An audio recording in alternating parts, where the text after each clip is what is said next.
नमस्कार मित्रों, संस्कृत विशेषज्ञ यूट्यूब चैनल पर आपका स्वागत है। इस वीडियो में आपको बाणभट्ट की कादंबरी के अंतर्गत शुकनासोपदेश का संपूर्ण हिंदी अनुवाद बताया जाएगा, जो परीक्षा की दृष्टि से बहुत महत्वपूर्ण है। संपूर्ण कथा वस्तु आपको एक स्थान पर मिल जाएगी, जिससे आपको बहुत से प्रश्नों को तैयार करने में मदद मिलेगी। पिछले सभी वीडियो प्लेलिस्ट में हैं। प्लेलिस्ट का लिंक आपको ऊपर आई बटन पर, नीचे डिस्क्रिप्शन बॉक्स में तथा वीडियो के अंत में मिल जाएगा। यदि आपने अभी तक चैनल को सब्सक्राइब नहीं किया है तो शीघ्र ही कर लें और बेल आइकन ऑल पर करना ना भूलें। चलिए शुरू करते हैं। चंद्रापीठ जो है युवराज पद पर पहुंचने वाले हैं और इसी में वो शुकनास मंत्री जो है वो बताते हैं उन्हें कुछ उपदेश। यही शुकनासोपदेश के नाम से है। मूल तो ये कादंबरी से लिया गया है। कादंबरी का एक बहुत ही महत्वपूर्ण हिस्सा है, ये तो आप जानते ही हैं। चलिए आगे बढ़ते हैं।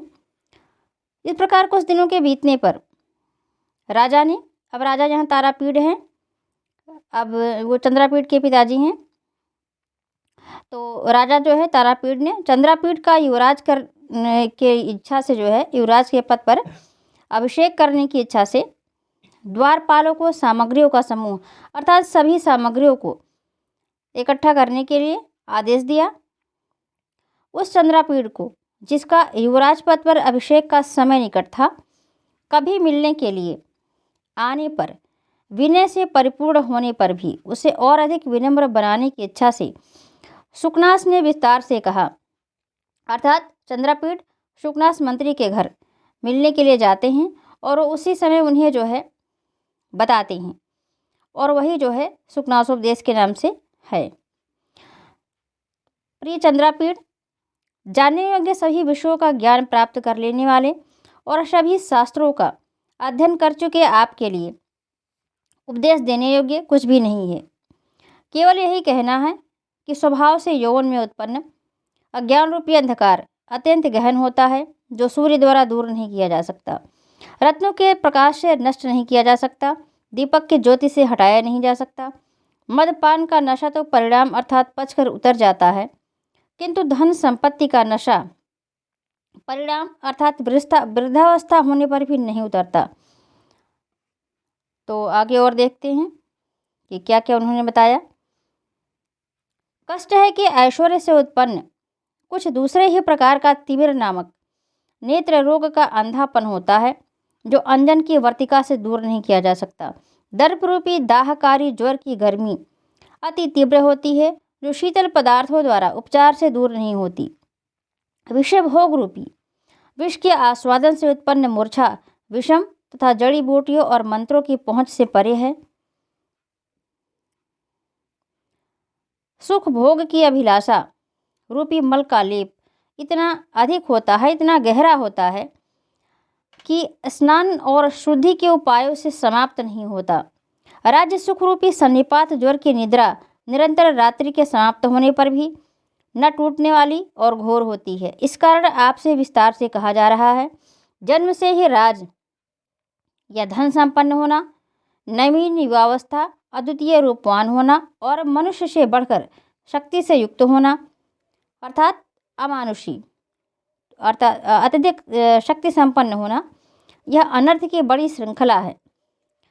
इसमें एक एक उद्दंडता के घर हैं, इनके समूह की तो बात ही क्या। अर्थात ये चारों चीज़ें जो हैं वो हैं चंद्रापीठ के पास, अभिनयनोत्तरम और जो है गर्भेश्वरत्वम और तो यौन के आरंभ में प्रायः शास्त्र रूपी जल से धुलकर निर्मल अर्थात अज्ञान रहित होने पर भी बुद्धि कलिष्ठता को प्राप्त करती है। नवयुवकों की दृष्टि अपनी धवलता अर्थात सरलता को न छोड़ने पर भी राग या कामुकतादि आसक्ति से युक्त होती है। जैसे धूल के बवंडर वाली आंधी सूखे पत्ते को अपनी इच्छा से बहुत दूर उड़ा ले जाती है, वैसे ही वह अवस्था में रजोगुण के भ्रम वाली प्रकृति पुरुष को अपनी इच्छा के अनुसार बहुत दूर भटका देती है। विषय भोग की अमृत तृष्णा इंद्रिय रूपी हरिणों को दौड़ाने वाली और सतत अंत में घोर दुख देने वाली होती है। नई अवस्था के कारण जिस पुरुष का चित्त भोगासक्ति से कसैला हो जाता है, उसके मन को वे ही विषय भोग और अधिक मीठे प्रतीत होने लगते हैं, जैसे मुख कसैला होने पर जल और मीठा लगने लगता है। विषय भोगों में अतिशय आसक्ति दिग्भ्रम के कारण पुरुष को विपरीत मार्ग पर ले जाकर उसका विनाश कर देती है और उसके भटका देती है, अर्थात तो पथ से भ्रष्ट करती है, अपने लक्ष्य से हटाती है। आप जैसे ही उपदेश के पात्र हैं, जैसे धूल आदि मैल हटा देने पर स्फटिक मणि में चंद्रमा की किरणें प्रवेश करने लगती हैं, वैसे ही कामादि विकार से रहित मन में उपदेश के गुण सुख सहित प्रभाव डालते हैं।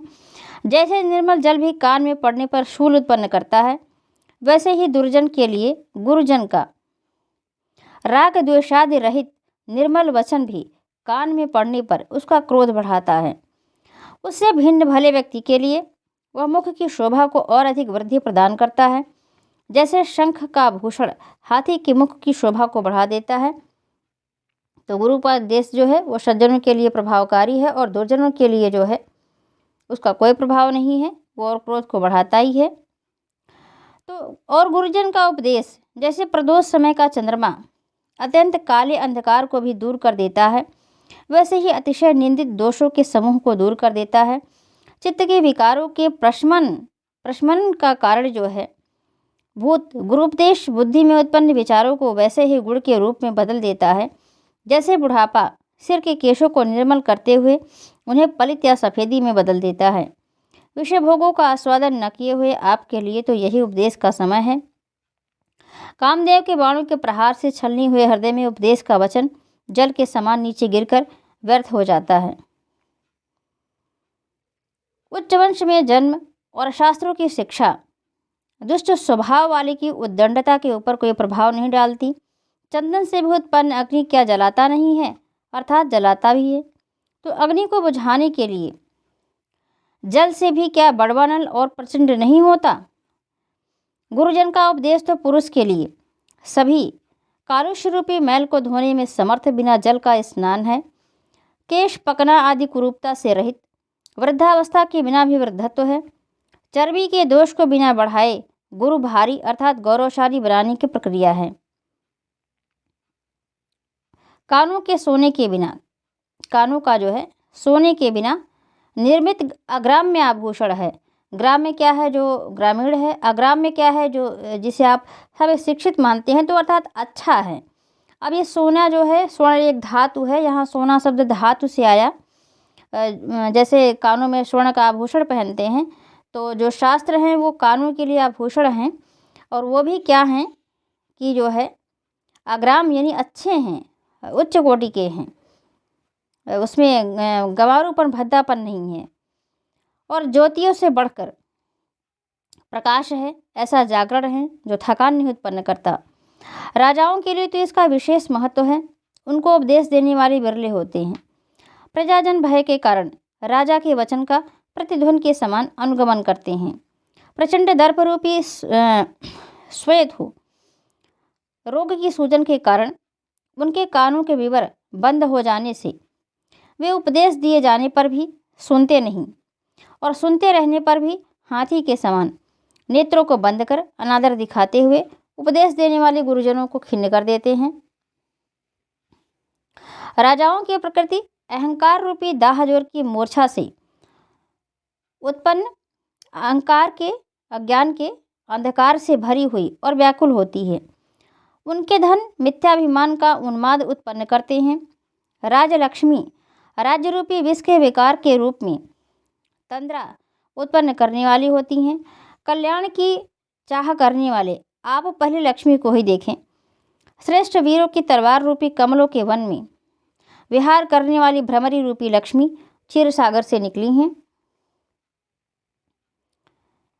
पारिजात के पल्लवों से राग, अब ये लक्ष्मी की विशेषताएं बहुत इंपॉर्टेंट है। पैसेज जो है ये बहुत क्वेश्चन इसमें से आपके तैयार होंगे कि लक्ष्मी को क्या क्या कहाँ से मिला है। निश्चित ही इसमें से कुछ न कुछ आना ही है, तो ये आप ध्यान से सुने। पारिजात के पल्लवों से राग अर्थात अनुराग, चंद्रलेखा से अनोखी वक्रता या कुटिलता, उच्चैः स्रवा से चंचलता, कालकूट विष से मोहन की, मूर्छित करने की अर्थात वश में करने की शक्ति, मदिरा से मद, कौस्तुभ मणि से कठोरता, इन सब को साथ रहने के परिचय के कारण विरह में मन बहलाव के चिन्हों के रूप में लेकर ही निकली हैं। इस संसार में इस प्रकार का दूसरा कुछ भी ऐसा अपरिचित नहीं है जैसी यह नार्या लक्ष्मी। मिल जाने पर भी बड़े दुख से इसकी रक्षा हो पाती है। गुड़ रूपी रस्सी से दृढ़ता से बांध कर जकड़ दिए जाने पर भी निकल कर चली जाती हैं, अर्थात गुड़ व्यक्ति के पास भी ये रहती नहीं। उत्कट अहंकार से युक्त सहस्रों वीरों द्वारा चमकाई गई लता जैसी लंबी तलवारों के पिंजरे में बंद की गई भी निकलकर भाग जाती हैं। मद जल की वृष्टि के अंधकार में हाथियों की घनी पंक्ति द्वारा निगरानी किए जाने पर भी पलायन कर जाती हैं।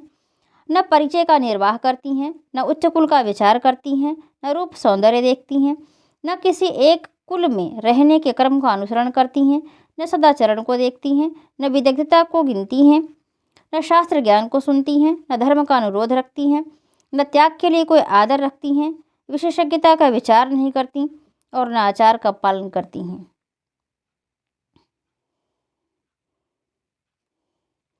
गंधर्व नगर की दृश्य के समान देखते ही देखते लुप्त हो जाती हैं।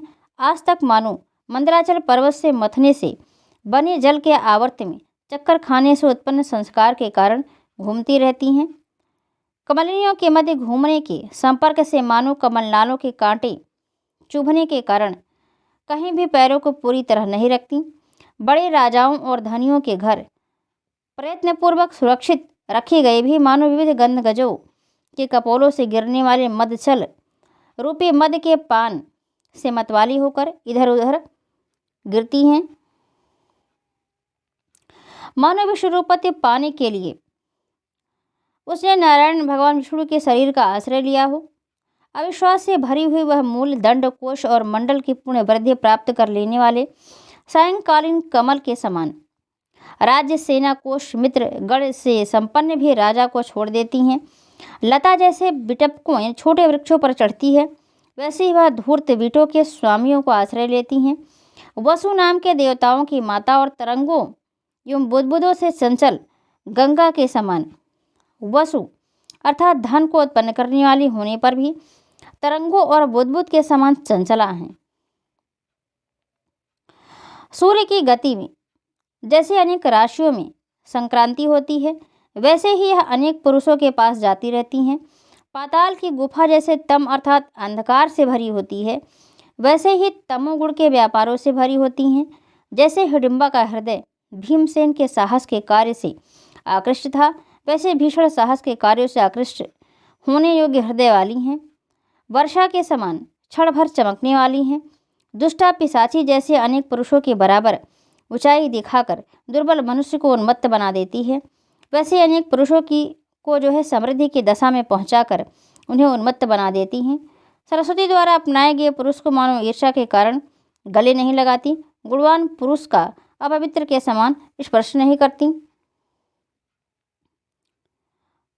उदार मन वाले को अमंगल जैसा मानती हुई आदर नहीं देती, सज्जन को अपशकुन जैसे देखती तक नहीं, उच्च कुलीन को सांप जैसा मानती हुई लाग जाती हैं, वीर से कांटे की तरह परहेज करती हैं, दानशील का दुःस्वप्न के समान स्मरण नहीं करती, विनम्र पुरुष के पास उसे घोर पापी जैसा मानती हुई नहीं जाती, मनस्वी का इस प्रकार उपहास करती हैं मानो वह पागल हो।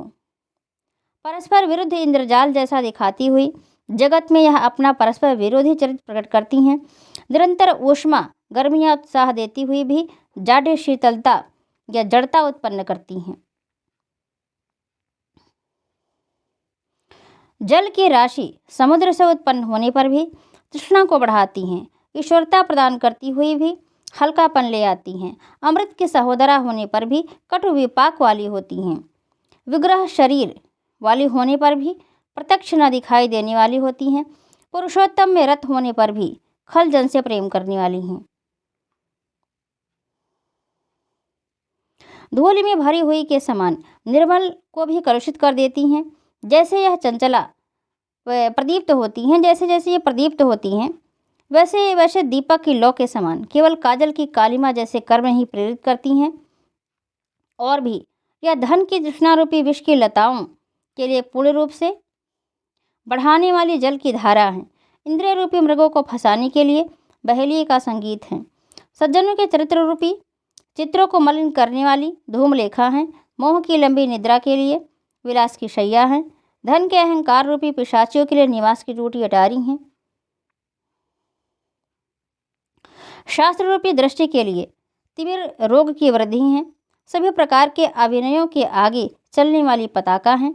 क्रोधावेग रूपी ग्राहों की उत्पत्ति की नदी है। भोग पदार्थ रूपी मदिरा की मधुशाला है। भ्रू विकार रूपी अभिनय को सिखाने के लिए संगीतशाला है। कामादि दोष रूपी सर्पों के निवास की कंदरा है। सत्पुरुषों के आचार को दूर करने के लिए वेद की छड़ी हैं। गुण रूपी कलहंसों के लिए असमय ही की वर्षा ऋतु है। लोकोपवाद रूपी विस्फोटक रोग के फैलने का स्थान है। कपट रूपी नाटक की प्रस्तावना है। काम रूपी हाथी के लिए केलों की पंक्ति है। सौजन्य की वध्यशाला है।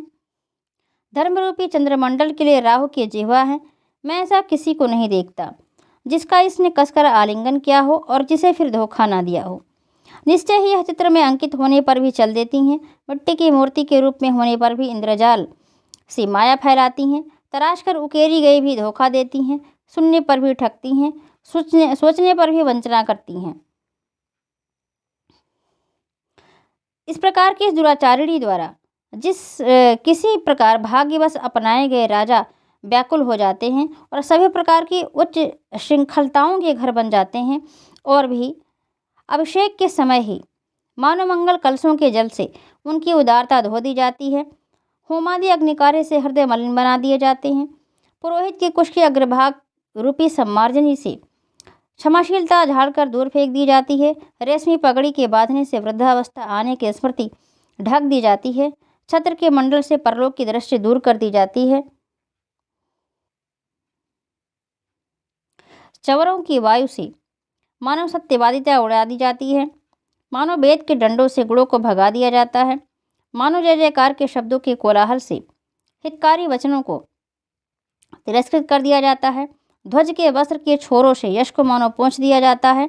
और भी कुछ राजा परिश्रम से थके पक्षी की ग्रीवा विवर के समान चंचल, जुगनू की चमक के समान क्षण भर को मनोहर लगने वाली और मनुष्यों द्वारा निंदित संपत्तियों से प्रलोभित होते हैं। धन के अल्प अंश को पाने से उत्पन्न अहंकार के कारण जन्म को भूल जाते हैं।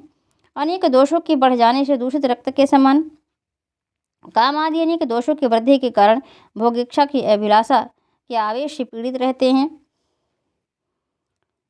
वे अनेक विषयों के भोग की उत्कट चाह वाली 5 होने पर भी कई हजार बनी हुई सी इंद्रियों द्वारा उद्योग के लिए प्रेरित किए जाकर स्वभाव से चंचल होने के कारण और अवसर पाकर एक होने पर भी सैकड़ों हजारों जैसे बने हुए मन से व्याकुल किए जाकर छटपटाने लगते हैं।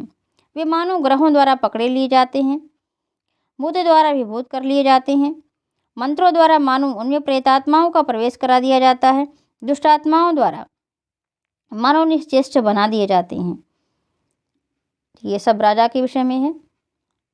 मानव वायु के द्वारा उपहासास्पद बना दिए जाते हैं। मानव पिशाचों से ग्रस लिए जाते हैं। वे कामदेव के बाड़ों से मर्माहत हुए के समान सहस्रों प्रकार के मुख की भंगिमाएँ दिखाते हैं। धन की गर्मी से भुने जाते हुए के समान छटपटाते हैं। गहरी मार से पीटे गए के समान अपने होश में नहीं रहते। केकड़ों के समान तिरछे चलते हैं। अधर्म के कारण सत्कर्म में गति भग्न हो जाने से दूसरे द्वारा चलाए जाते हैं। मिथ्या भाषण के फल के रूप में उत्पन्न मुख के रोग वाले के समान बड़ी कठिनाई से बोलते हैं। जैसे ये राजा शब्दपूर्ण वृक्ष के पुष्प पराग की उग्र गंध से वैसे ही अपने नेत्रों के रजोगुण विकार के समीप रहने वाले के शेर में स्वर उत्पन्न करते हैं। यहाँ ये उग्र शब्द है।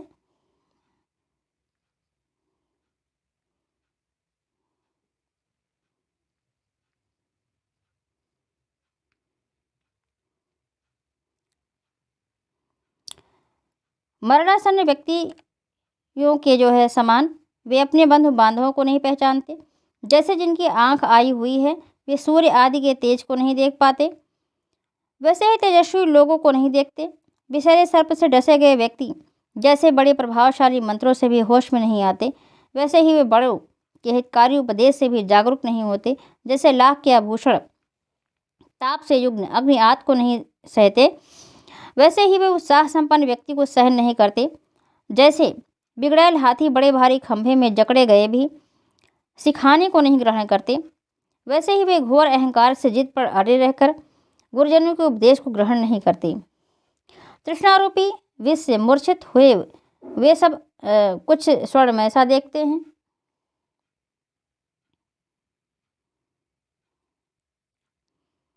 जैसे शान पर चढ़ाने से बढ़े हुए पैनापन वाले बाण शत्रुओं द्वारा चलाए जाने पर प्राण ले लेते हैं, वैसे ही ये मदपान से और अधिक क्रूर होकर मंत्री आदि दूसरों द्वारा उकसाए जाने पर प्राण ले लेते हैं।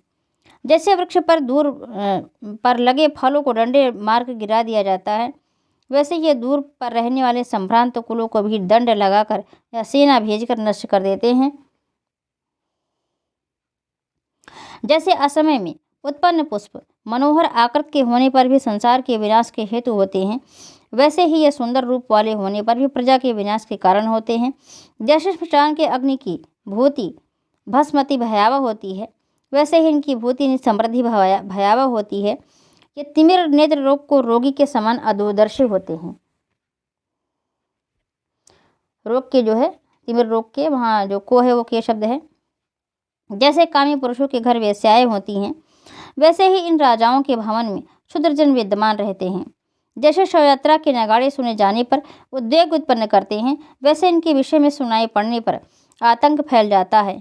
जैसे महापातक कर्मों के प्रयास का चिंतन करने पर भी मन में अशांति उत्पन्न होती है, वैसे ही इनके विषय में सोचने पर मन बेचैन हो जाता है, अशांत हो जाता है। प्रतिदिन इनके भीतर भरते जा रहे पापों के कारण इनके शरीर रूपी मूर्ति फूलती जाती है अतः चर्बी बढ़ती जाती है, इनका शरीर फूलता जाता है। ऐसी दशा वाले वे सैकड़ों दुर्व्यसनों के शिकार बनकर बामी की घास के अग्रभाग पर गिरे जल की बूंदों के समान अपना पतित होना नहीं समझ पाते, नहीं जान पाते।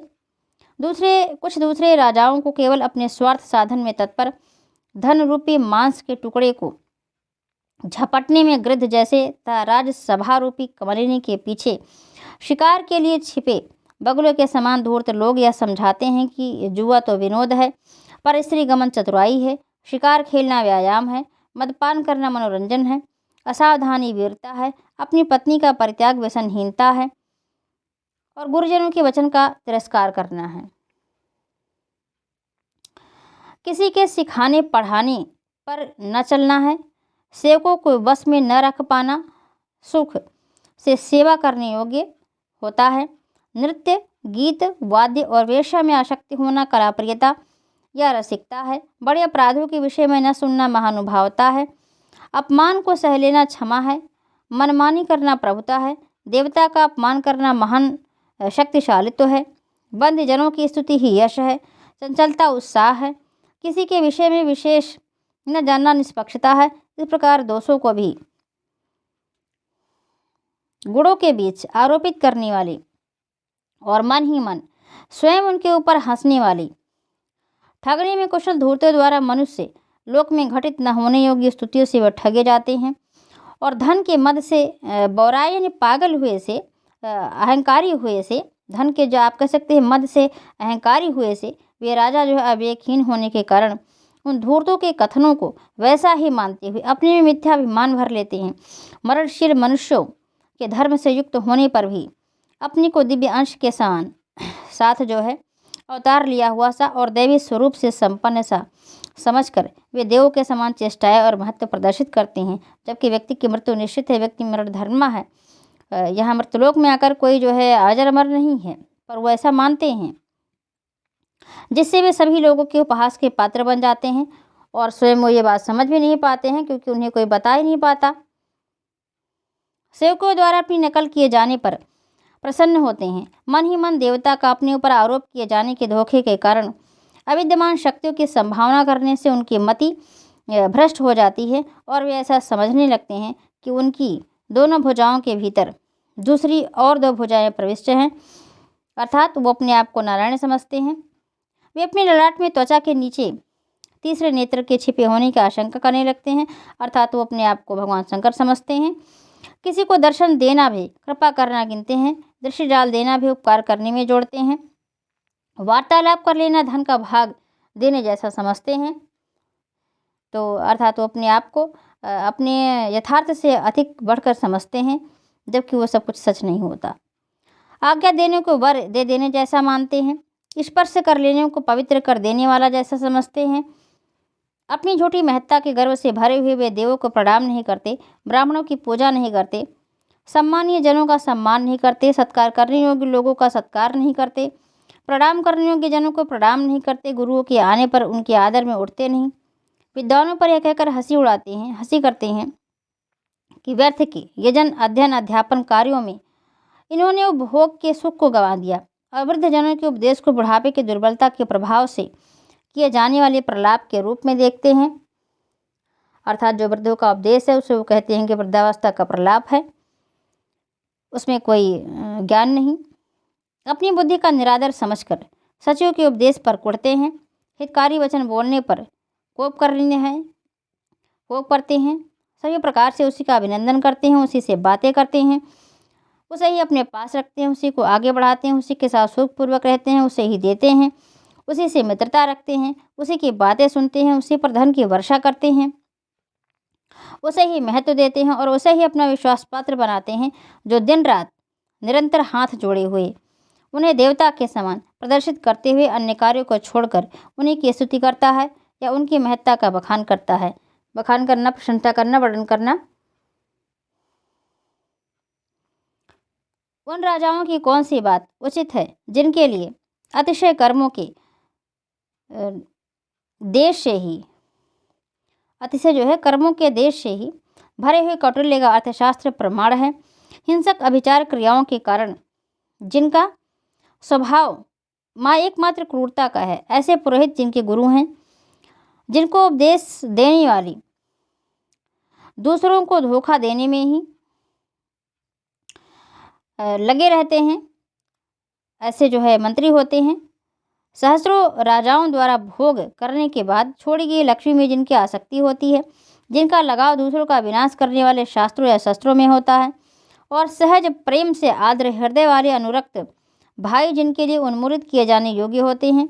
तो इस प्रकार के अतिशय कुटिल और कष्टकारी है। तो ये सारी वो राजाओं के चरित्र हैं। और सहस्रों चेष्टाओं के कारण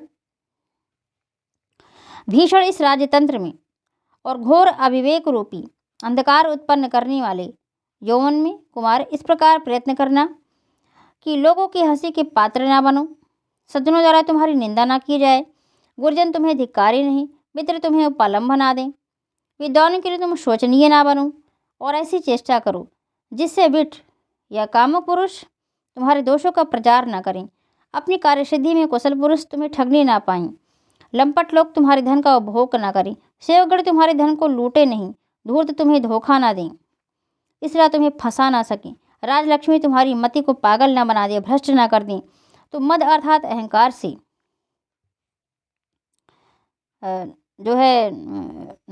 अहंकार से भ्रष्ट ना हो जाओ। नाचने लगना मतलब यहाँ अहंकार से अपने आप को गर्वित महसूस करना भ्रष्ट हो जाना। और काम वासना तुम्हें पागल ना बना दे, अर्थात तुम अपने कर्तव्य मार्ग से हट ना जाओ, केवल इस तरह से काम में आसक्त होकर के आप राज्य से भ्रष्ट ना हो जाएं, जो राज्य का कार्य है। विषय सुख तुम्हें कुमार्ग में ना ले जाएं, आसक्ति तुम्हें पतन में ना डाले, सुख तुम्हें कर्तव्य से दूर न कर दे। निश्चय ही आप स्वभाव से ही धैर्यवान हैं और पिता ने भी बड़े यत्न से आप में संस्कार डाले हैं। चंचल हृदय वाले और बोध रहित को भी धन अहंकार से पागल बना देते हैं, फिर भी अर्थात पथभ्रष्ट कर देते हैं। धन के जो है पाने पर व्यक्ति अपने जो है कार्य को जो है हट जाता है, अपने निष्ठा से हट जाता है, अपने कार्य से हट जाता है। फिर भी आपके गुणों को देखकर उसमें जो है उपजे संतोष ने मुझे यह सब कहने के लिए प्रेरित किया है। यही मैं आपसे बार बार कहता हूँ।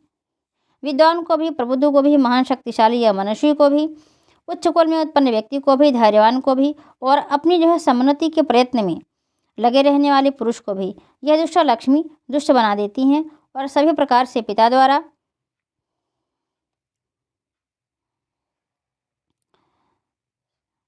मंगलाचरणों के साथ किए जाने वाले नए जो है युवराज के पद पर मंगल का जो है आनंद प्राप्त कीजिए। कुल परंपरा से चली आई हुई और अपने पूर्वजों द्वारा ढोई गई अर्थात राज्य के भार को वहन करने वाले जो हैं उसको आप वहन कीजिए। शत्रुओं के सिरों को झुका दीजिए। अपने बंधुओं के समूह का उत्थान कीजिए और अभिषेक के बाद दिग्विजय प्रारंभ कर चारों ओर भ्रमण करते हुए अपने पिता के द्वारा जीती गई 7 दीपों के अलंकार वाली इस धन संपन्न पृथ्वी को फिर से अपने अधीन कीजिए। यही आपके लिए सर्वोत्तम समय है अपने प्रताप को प्रतिष्ठित करने का। सुकनास के अपना कथन समाप्त कर देने पर चंद्रपीठ ने उन उपदेश के निर्मल वचनों से ऐसा अनुभव किया मानो उसे धोया गया हो, मानो वह खिल उठा हो, मानो उसे स्वच्छ कर दिया हो, मानो उसे पोंछ दिया गया हो, मानो स्नान कराया गया हो, मानो लेप किया गया हो, मानो आभूषणों से सजा दिया गया हो, मानो पवित्र कर दिया गया हो, मानो चमक ला दी गई हो।